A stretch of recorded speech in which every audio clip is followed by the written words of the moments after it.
სიტყვა ზღვა ასოციაცია ძალიან ბევრი, განსაკუთრებით ბავშვობიდან. პირველი, ყველაზე მძაფრი დახრჩობის მომენტი იყო. მახსოვს დის გადარჩენის სურვილით, მე როგორ აღმოჩნდი ზღვის სიღრმეში, ისე რომ ცურო არ ვიცოდი. ალბათ ეს იყო გადამწყვეტი წამი, როცა პანიკის ნაცვლად აზროვნება შევძლე. ძალა მოვიკრიბე და ჩავყინდა, რადგან წყალზე ვერ ვჩერდებოდი.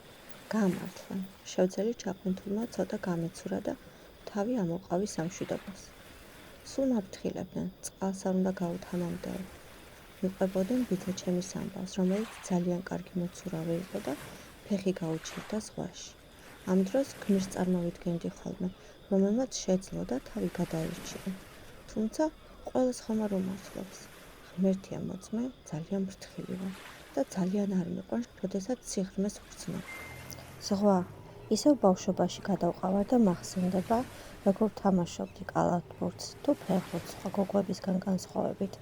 მახსენდება შვიდქვაობანა და წრეში ბურთი, ტკბილი მამიდა და მამიდაშვილები, მოკლედ ბავშვობა მახსენდება. ხო და მეც ვდგავარ და ვქმნი ახალ მოგონებებს, ოღონდ მოგონებებს, სადაც მე პერსონაჟი ვიქნები. მოგონებები ჩემი შვილებისთვის. ახლა მათი ჯერია გაიხსენონ, როგორ თამაშობდნენ ბავშვობაში დედასთან კალათბურთს, ფეხბურთს, როგორ სეირნობდნენ ზღვის პირას და როგორ სწავლობდნენ, მოქცეოდნენ ზღვას.